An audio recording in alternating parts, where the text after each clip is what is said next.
This is the S&P 500 Spider ETF SPY one-day reading for June 21st, 2024. It's currently May 19th, 2024, 5:22 p.m. Eastern Time. SPY at the time of this reading is $529.45. That's USD.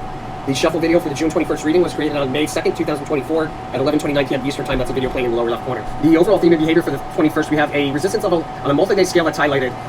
It's a resistance level that we failed to break through many times before. Often there's a pretty notable decline from that resistance level, but it's not always the case with the cruelty card. And then behavior on the high side, we have a prominent move higher through key resistance on a one-day chart scale. We stay above it briefly before breaking back down through with a full retracement, creating like a capital A in the English language if that price level was the horizontal line through the A. And then behavior around the lowest low for the day, we have a rally out of the low that increases with momentum moving forward in time.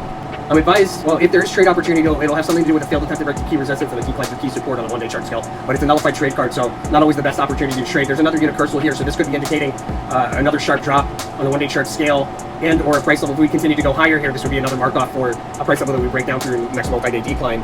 Excuse me. This is probably a drop on like a multi-day scale because it's a cross-reading congruency here with the 21st. We had it here and we had it here. These are basically cross-reading congruencies. But before we go any further, I'm going to get into the hour-by-hour chart behavior as well as timing the highest highs and lowest lows and the best trade opportunities. Before I do all that, though, just want to make sure that everybody's aware.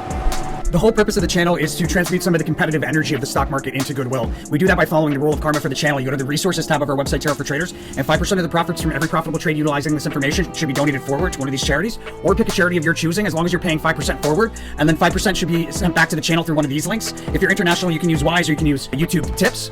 And that leaves you at 90%. Make sure to spend that 90% out of love. As long as you follow those rules, you follow the rule of karma for the channel, the universe considers you an angel investor. It's going to send it back to you tenfold for following through. Blessings to all my angel investors. Let's get back into it. In the pre-market, we have a rally that's halted by a decline through key support on a one-day chart scale that takes us into a low in the right around the open. And there's a rally out of the low, taking us to a high for the day. Somewhere there in the first half hour, there's a trade opportunity. It's a key resistance level on a multi-day scale that's highlighted there in that first half hour.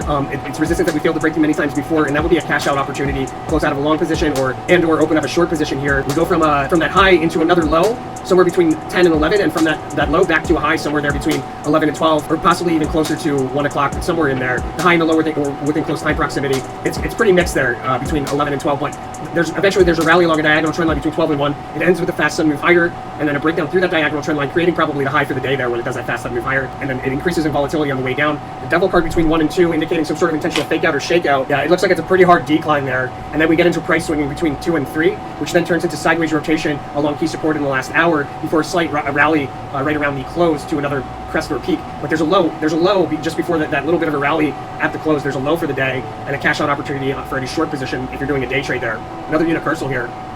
And if you're not looking to do a day trade, you could probably hold that short position into the 24th. And that's SPY for the 21st of... Oh, and then there's a sneak preview for the 24th. We have a fast sudden move higher at some point on the 24th you want to look out for. That'll be a main highlight. There's a trade opportunity there at a key support level. We'll talk about that in more detail when we get into that reading for the 21st. That's June 21st. Let me know what you think by hitting that like button. As always, make sure to follow that rule of karma. Blessings to all my angel investors. I'll see you guys on the next one.